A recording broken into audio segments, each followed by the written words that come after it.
কিন্তু আমরা কি দেখলাম? 5ই আগস্টের পরে আবারও চাঁদাবাজি, আবারও দখলদারি, আবারও দুর্নীতি। না, বাংলাদেশের মানুষ এই চাঁদাবাজি আর দেখতে চায় না, দুর্নীতি আর দেখতে চায় না। যারা 53 বছর পর্যন্ত বাংলাদেশকে 5 বার দুর্নীতির চ্যাম্পিয়ন করেছে, ওই সমস্ত দলকে বাংলাদেশের জনগণ আর ক্ষমতায় দেখতে চায় না। বাংলাদেশের জনগণ কি ক্ষমতায় দেখতে চায়? ইসলামকে ক্ষমতায় দেখতে চায়।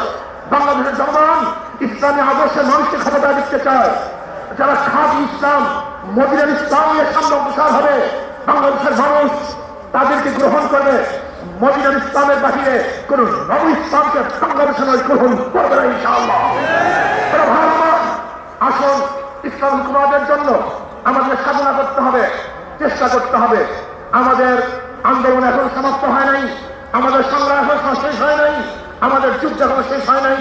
ফেসিবাদের বিরুদ্ধে আন্দোলন করেছিলাম, এখন চাঁদাবাদের বিরুদ্ধে আন্দোলন করতে হবে, দখলদারের বিরুদ্ধে আন্দোলন করতে হবে, দুর্নীতিবাজ তাদের বিরুদ্ধে আন্দোলন করতে হবে, যারা টাকা তাদের বিরুদ্ধে আন্দোলন করতে হবে, যারা দেশকে ধ্বংস করার চক্রান্ত করতেছে তাদের বিরুদ্ধেও আর একবার আন্দোলন করতে হবে।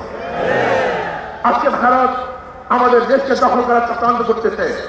আমি ভারতকে বলবো, আপনি আমাদের দেশ দখল করার চক্রান্ত করতেছেন, আমাদের দেশের দিকে চক্ষু তুলছেন, আঙ্গুল উঁচা করছেন। আপনি জানেন বাংলাদেশের অবস্থাটা কি? আমরা জীবনবার লড়াই করি, বেঁচে আছি, লড়াই করি, বাঁচবো ইনশাআল্লাহ। আমরা জীবনবার লড়াই করেছি, আরো লড়াই করব, লড়াই করতেই থাকবো যতদিন ইসলামী হুকুমত না কায়েম হবে, ততদিন পর্যন্ত ইনশাআল্লাহ মাঠে থাকবো, ময়দানে থাকবো। প্রিয় ভাইয়ের আমার, আগামী নির্বাচন আসতেছে, নহে সমাপ্ত কর্মবোধের অবকাশ ইসলামের আজকের থেকেই আমাদের কাজ শুরু হবে। মাঠে ময়দানে প্রত্যেকটা দাঁড়ে দাঁড়ে ঘরে ঘরে গিয়ে মানুষ ইসলামের কথা বোঝাতে হবে, ভোট আদায় করতে হবে, ইসলামের পক্ষে আমরা ভোট নিয়ে আসবো।